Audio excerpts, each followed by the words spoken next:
Thank you for joining us to this webinar on getting your finances in shape with Senior Financial Advisor Bill Hodapp. Bill, how you doing? I'm doing well, Catherine. Thank you, and good afternoon. Good afternoon. Good. We ready to rock and roll? Yes, get to it, and then I'll interrupt you when I have questions.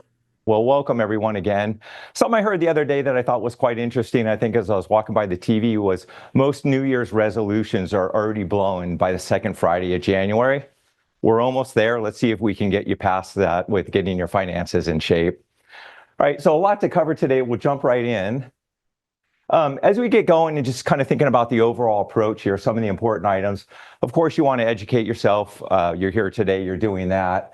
And you want to look at setting not only short-term goals, but long-term goals as well. Budget and tracking your spending is going to be important. We're definitely going to spend some time with that. We'll talk about saving towards your goals, taking advantage of employer-sponsored plans, retirement accounts, investing wisely, and of course, understanding risks. A little bit of bonus too. We'll spend a couple minutes of time allows on estate planning.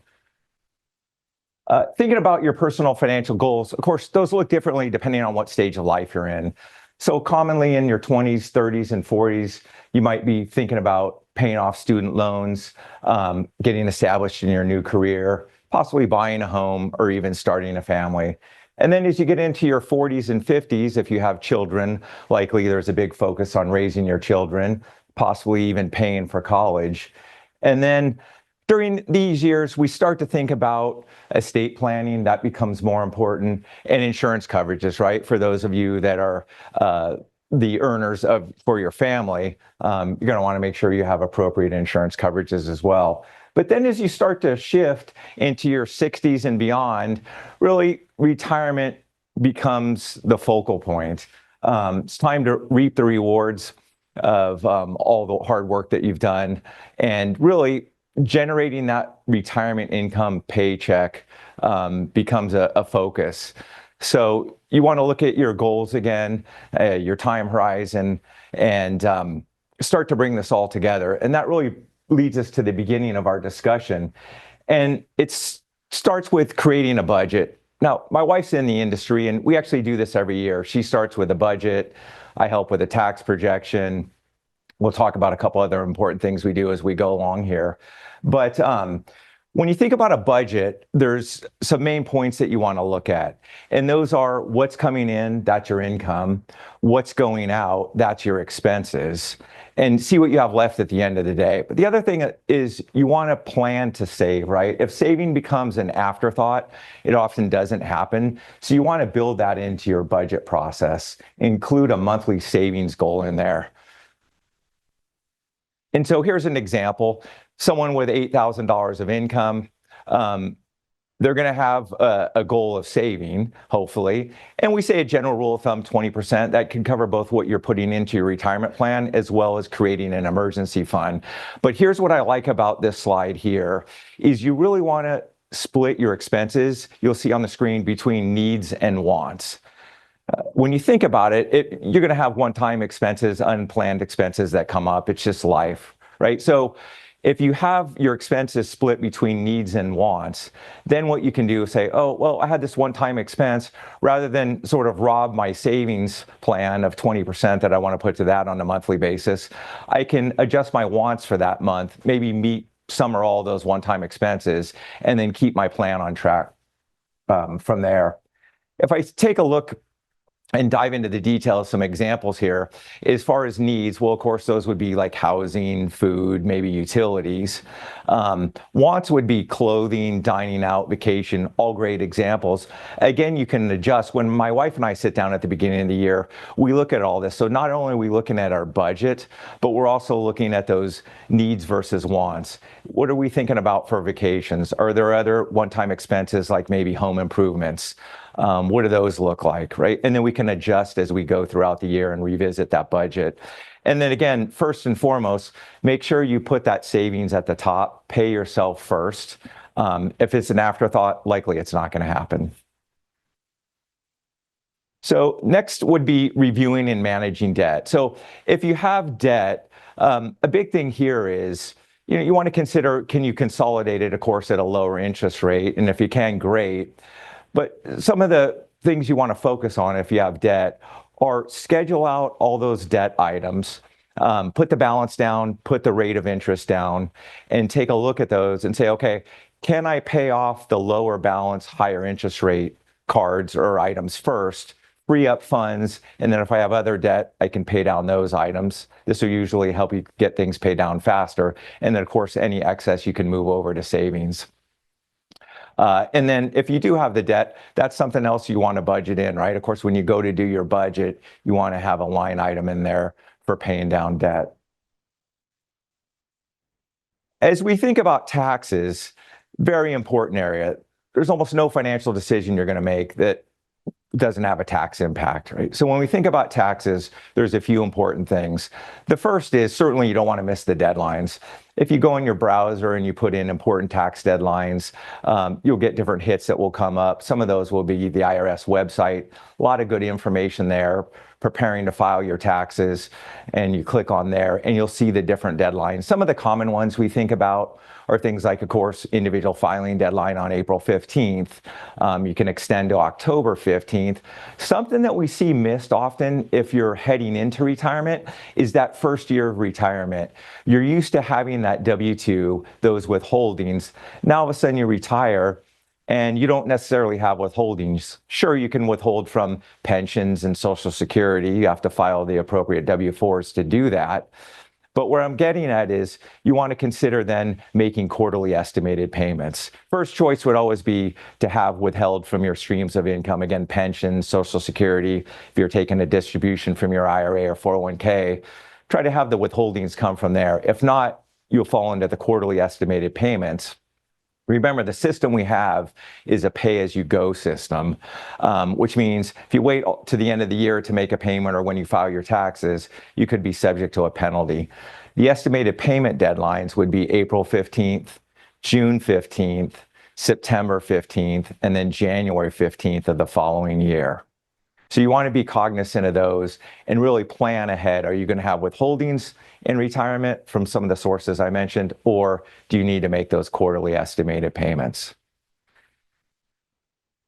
As we continue to build on taxes, this is perhaps one of the most important slides on here.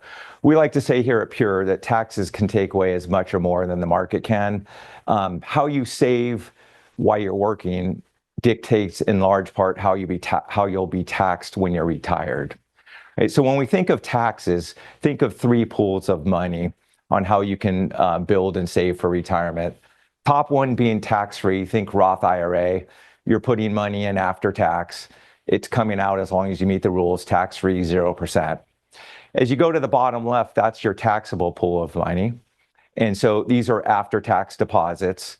And they're taxed two different ways. If it's a bank account, it's interest income, ordinary interest. That's taxed at ordinary rates. Those are the highest rates. But if you're buying securities or ETFs or mutual funds in this pool of money and you sell them, well, how you're taxed depends on how long you own the investment. If you own it more than a year and you sell it at a gain, you'll get the preferential long-term capital gains rates, at least for federal. Those could range 0 to 20%. If your income's over a certain level, there's an additional 3.8%. But if you own a security and sell it at a gain and you have it less than a year, you don't qualify for those special rates. And then you're treated as having ordinary income and taxed at the highest rates. Again, ordinary income tax rates.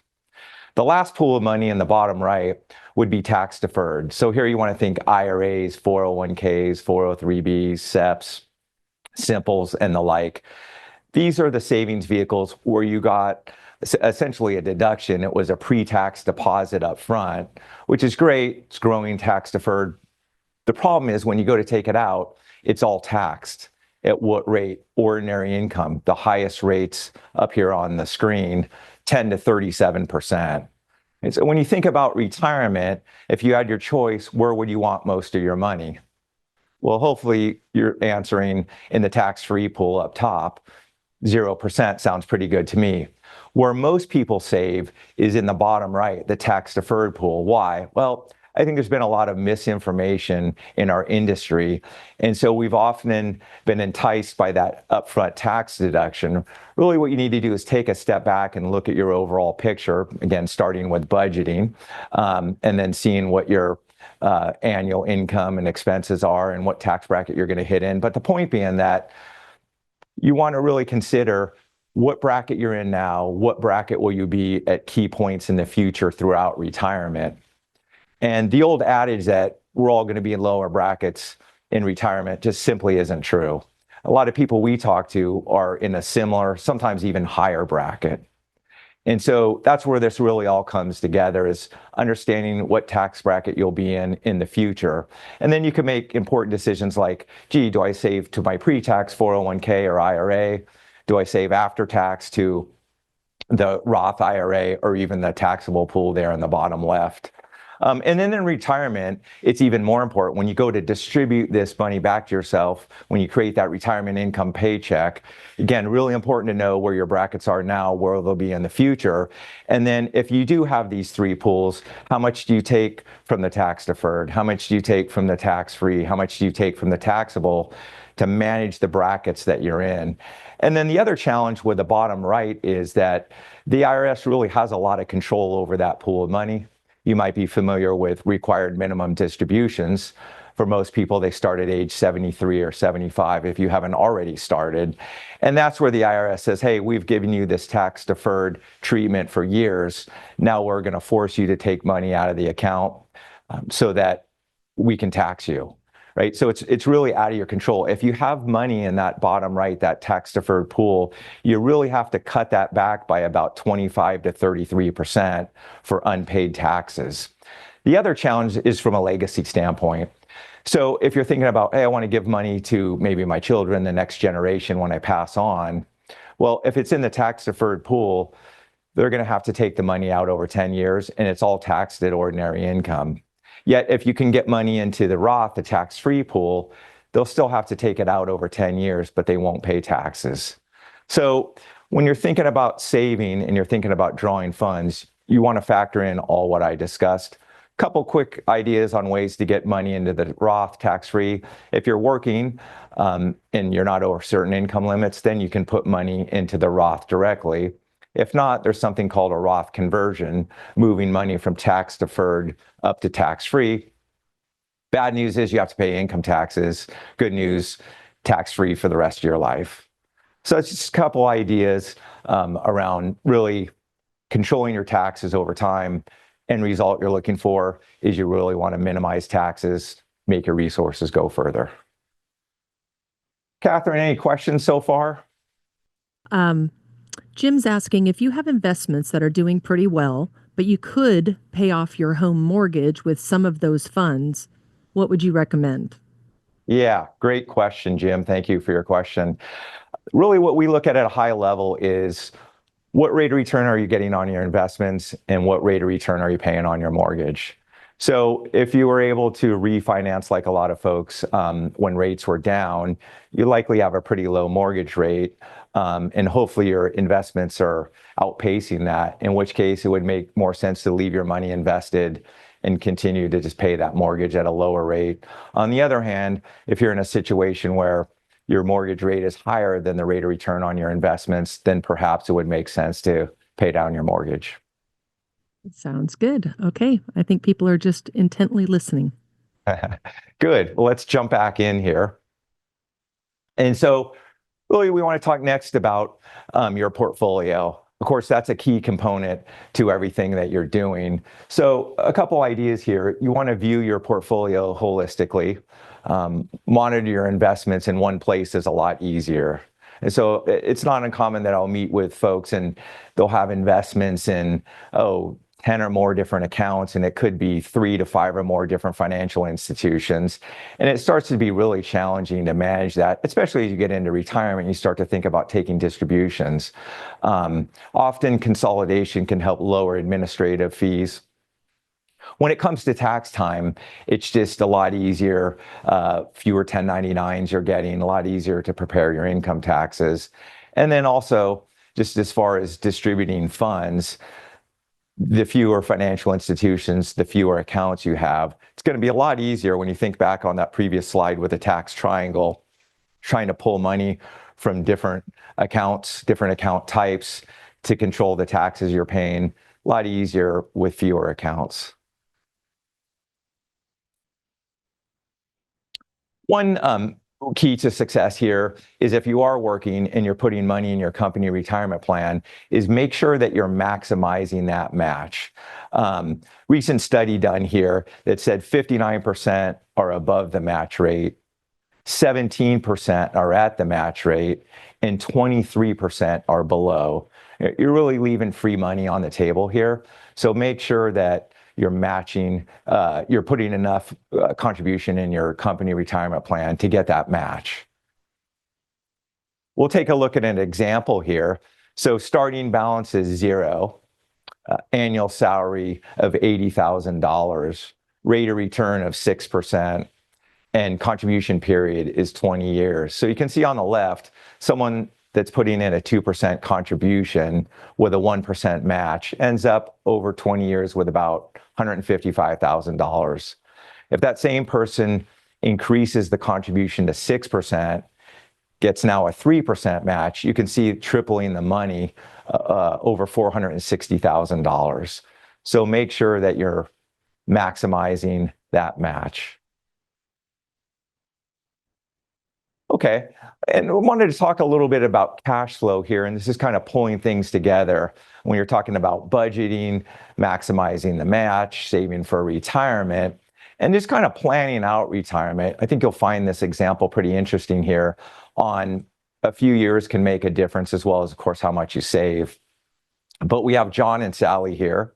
They're both age 57. John's salary is $150,000. Sally's is $125,000. Joint 401k savings so far is $1 million. They're saving $50,000 a year.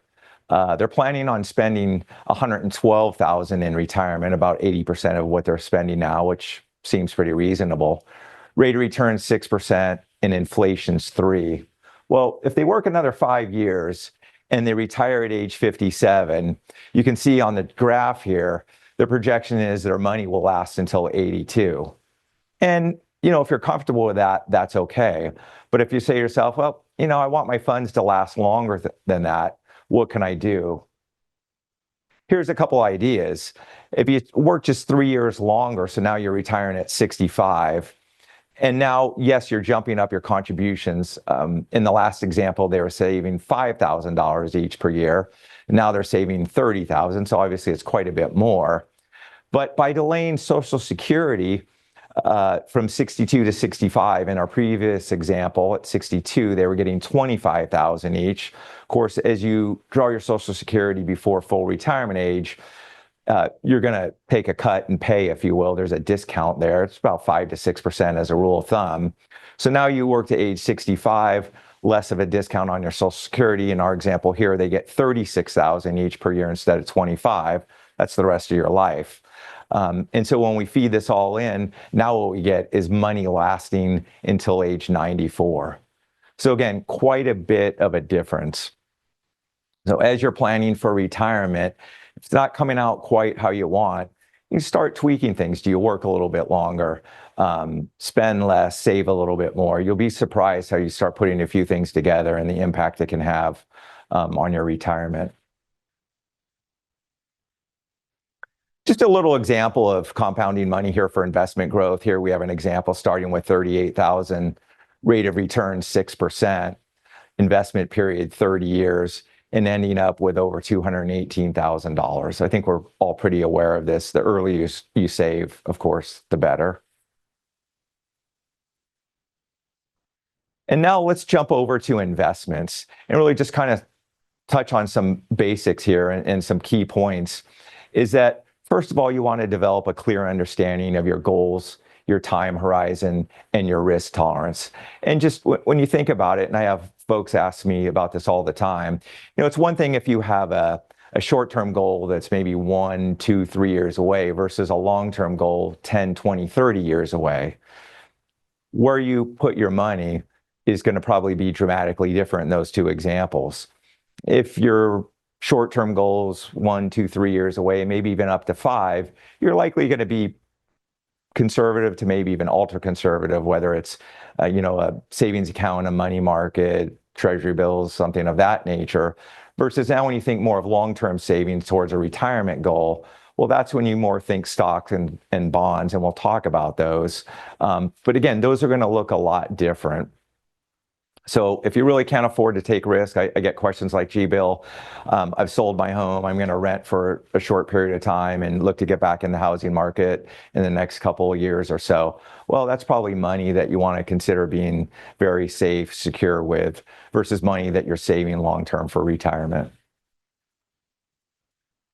Some of the investment choices in kind of major asset classes, if you will, would be stocks, bonds, cash alternatives. We'll talk about asset allocation, which is extremely important as well. As far as cash alternatives, it's what you would commonly think of. So high yield savings accounts, CDs, money markets, mutual fund money markets. As we think about bonds, just kind of cover again the basics here. Bonds are really making a loan to a government entity or a corporation. So you're kind of playing the bank here. You buy a bond, you've essentially lent money. You're going to receive interest payments back, and then at the end of the bond term, at maturity, you'll receive your principal back. There are a few risks with the bonds, although we generally think of them as being pretty secure. The longer typically you go out on a bond maturity, the higher the risk is. Interest rates could change more over the long term than they likely would in the short term. And at the same time, when you're thinking about bonds, you want to think about the quality of the company that you're buying or the government organization, right? If you think about buying bonds of Walmart, well, that's a pretty established, mature company that would likely be a lot more secure than a startup company.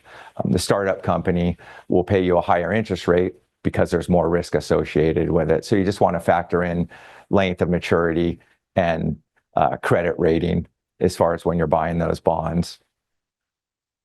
When you think about stocks, if bonds represent loaning money to a corporation, stocks really represent owning a piece of a corporation.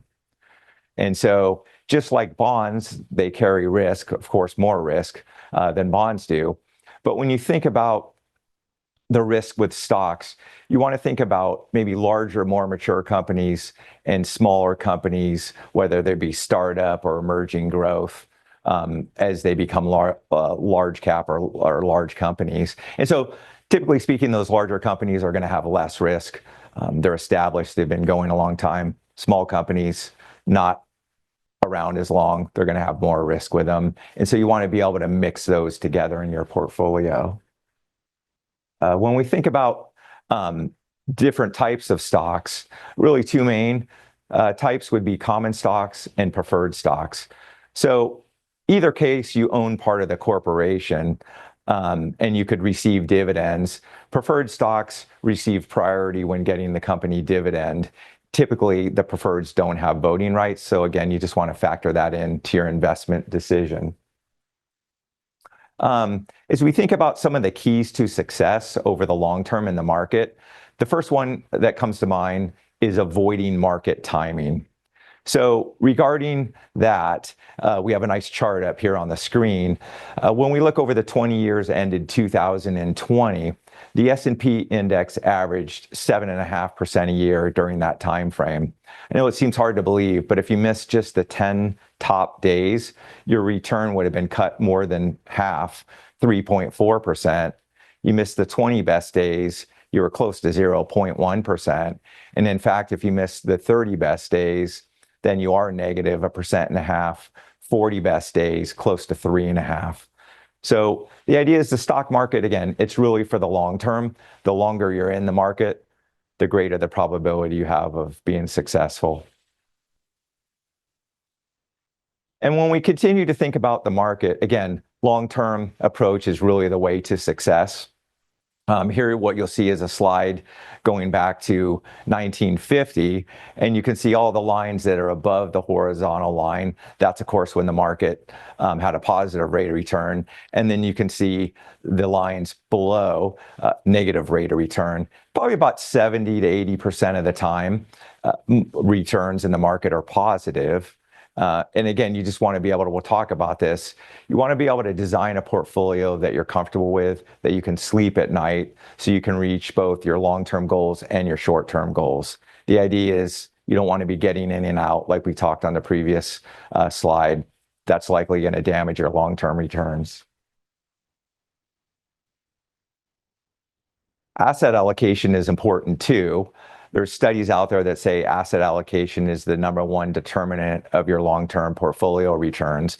And so you'll see here on the screen, we're showing the major asset classes, stocks and bonds and cash. You could put commodities in there as well. And the idea is you want to strategically mix these together to come up with a portfolio that will help you reach your goals. So I always like to think of a ladder here. Think about 10 steps on the ladder. If you go up to step 1, that would be really conservative, a portfolio of mostly bonds with very little stocks. You fall off the ladder, you don't have far to go. It's pretty safe. As you go up on the ladder higher, you start to take on more risk. That's okay. You're expecting more return. That would be more appropriate for long-term goals. And you go up even higher, you'd mostly stocks and very little bonds. So the idea is looking at, again, your time horizon, your risk tolerance, your goals. Are they short-term? Are they long-term? Factoring those all in, and then determining the portfolio that's going to help you get to where you want to go. So we talked a little bit about asset allocation, but the other thing that's important right along with that, side by side, would be portfolio diversification.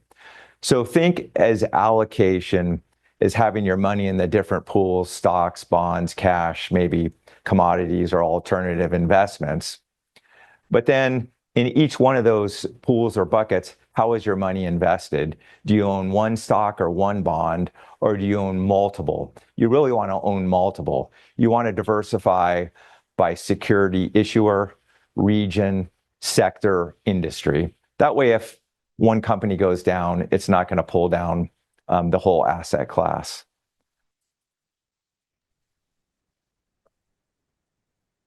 Emotions are a big part of investing.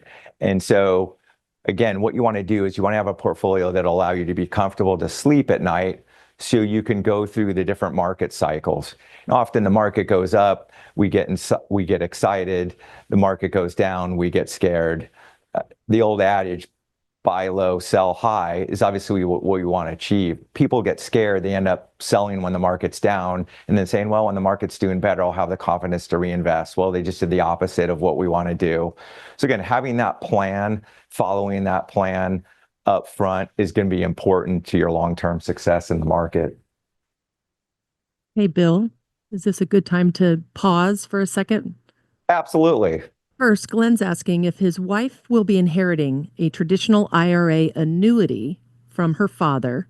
Can that be moved to a Roth easily? Yeah, great question there. One of the things that could be done is it could be taken out of the annuity and just still within the IRA wrapper. You don't want to cash it out, and just put it into a bank account, but you'd move it over to a regular IRA, and then from there you can make Roth conversions. Now, taking it out of the IRA, you're going to want to look at a few things. Are there surrender fees? Are there other fees involved to do that? And factor those in before you make your decision. Great.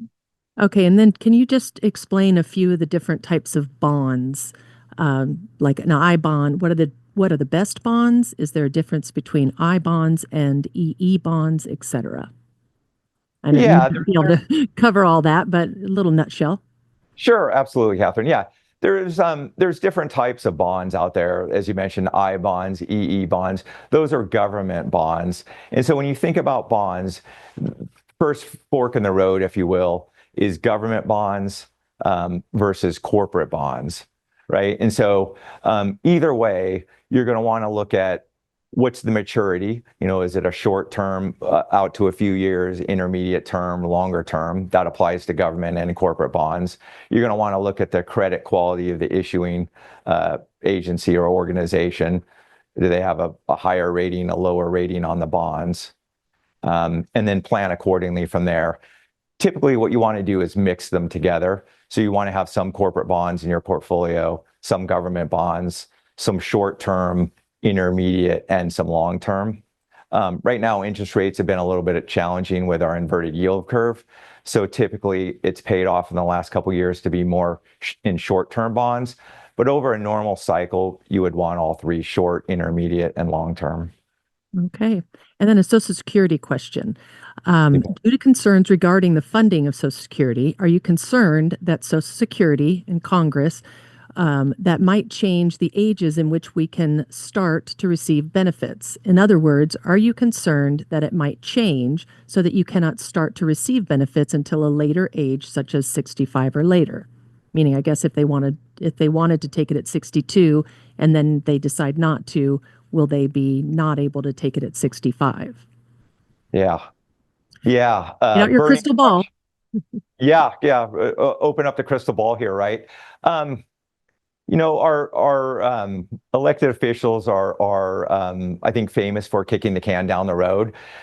In my heart of hearts, I believe that we'll fix this. Will it be last minute? But there's a good chance it will be. And whether we increase the limit on how much we pay into Social Security on the first so much of wages, that's of course been going up over the last several years. Whether it's a later start date, whether we come up with a means tested, I think there's a solution there. It's just too important of a piece. It's hard to say what changes they could put in place. Could they take away taking it early, like was asked? Certainly, they could. I tend to think Social Security will be around. I've talked to others about this that seem to be of the same opinion in the business. So I think it's going to be there. And what I would do with that is really just look at your individual plan. And so, like we said, you take it early, you take a discount. Of course, if you go past 67, go out towards 70, then you can get that 8% per year. We tend to find when we run analysis for folks is that the break even is usually about in your early 80s. So if you feel that you're going to live past your early 80s and you want to look at lifetime benefits, it probably makes sense to take it later rather than sooner. On the other hand, if you feel like maybe you're not going to live past your early 80s or there's other reasons, current cash flow, that type of thing, then maybe you want to take it sooner. But I think there's a good chance it's here for the long term. Just might look a little bit different. And don't you think we also would be grandfathered in, per se? Like it would take a long time, as it did before, to actually get to a stage where we would not be able to take it early or something like that. The changes. Yeah, I think that's a great observation, Catherine. I think certainly there would be a good chance of that. Yeah. All right, we'll get back to it. Thanks for pausing with us. So when we think about investments, as far as what you want to focus on, creating an individual investment plan that fits your risk tolerance. Structure portfolios around dimensions of returns. What we mean by that is there are certain characteristics that are usually common in successful investments. Companies that have strong earnings is certainly one of the most important that comes to mind. You want to broadly diversify. So yes, we know there's the high flying investments out there that have done well, but if you're in those and there's a pullback, especially in retirement, that's not going to be an envious spot. So diversifying amongst asset classes, amongst security issuers, regions, industries, all that good stuff that we talked about. And of course, reducing expenses and turnover, that will help your money go further. And then minimizing taxes too. That gets into where you pull your money from and all that type of stuff. So focus on what you control is the message here. All right, some estate planning considerations. And so things you want to think about is, do you have a plan in place for managing care? What will happen if my children pass away, if you have children at home? Do you have a family member with special needs? How do I make sure that my assets will go where I want them and when? And Am I going to leave anything to charity? So those are some of the considerations. And then when we think about dying without an estate plan, definitely creates a challenge. Courts get involved. We call that probate. Possibly your wishes aren't carried out. You can leave your family with a financial hardship. Certainly unpaid unnecessary taxes and expenses. When we think about some of the basic estate planning documents, before we get there, what you want to do is create an inventory of your assets. And we're actually going to talk about this here in a moment.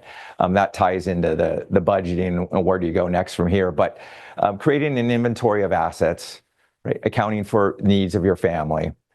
And then some of the basic estate planning documents that you want to consider would be wills, a trust, advanced health care directive, durable power of attorney for financial matters. You want to review your beneficiary designations, and you should do that periodically anyway. So if you look at your retirement accounts, your 401ks, IRAs, etc., take a look at your beneficiary designations, make sure you have them, make sure they're up to date.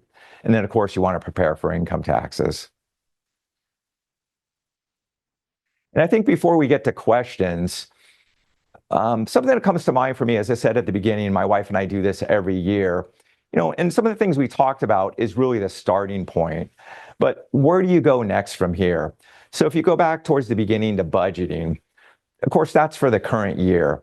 But what you really want to be able to do is do that year by year all the way through the end of life. Why?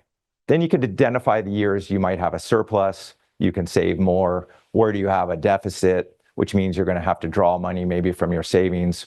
Where do you take it from?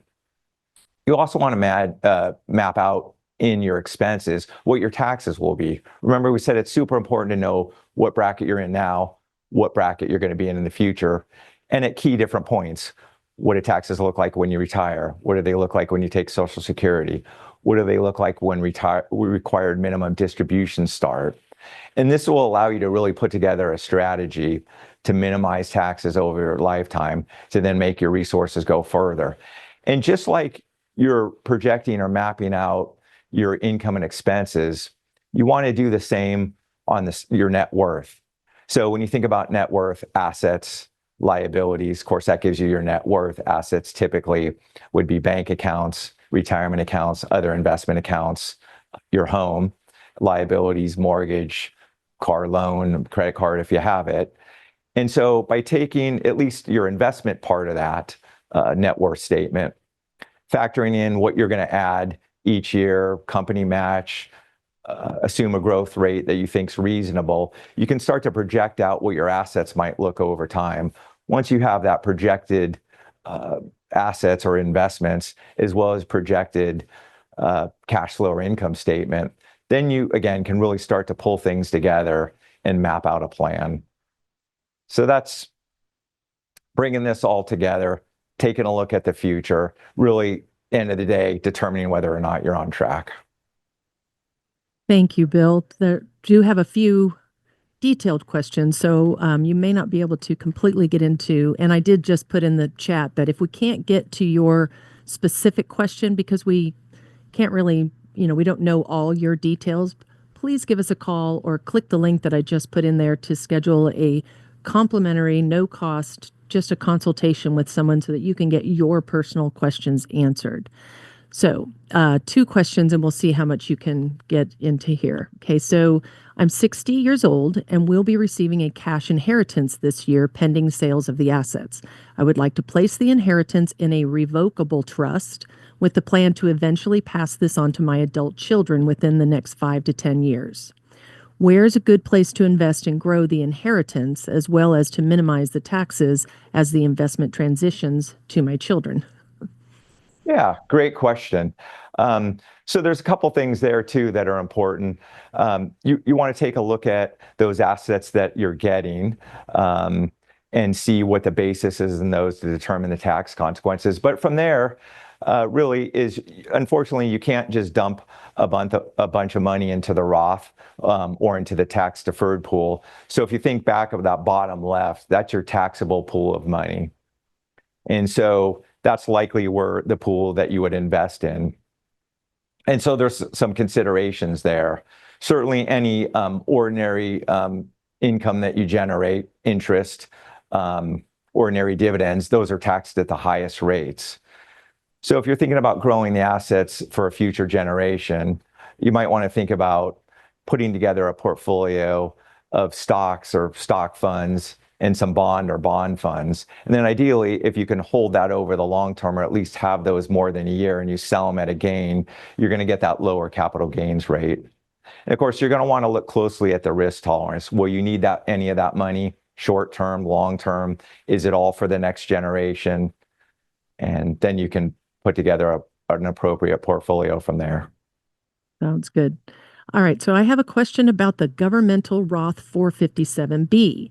I have some funds in one from a former employer, but I'm thinking about rolling it into a Roth IRA, as the Roth 457B does not have the same tax benefits as the traditional. Assuming there is no change to the withdrawal treatment, does this idea make sense? Yeah, and those are something I don't run against as much. And I'd have to double check. I think you would go to an IRA first, but then yes, you can go to a Roth from there. Again, whenever you're converting to a Roth, there's some things that are really important that you want to look at.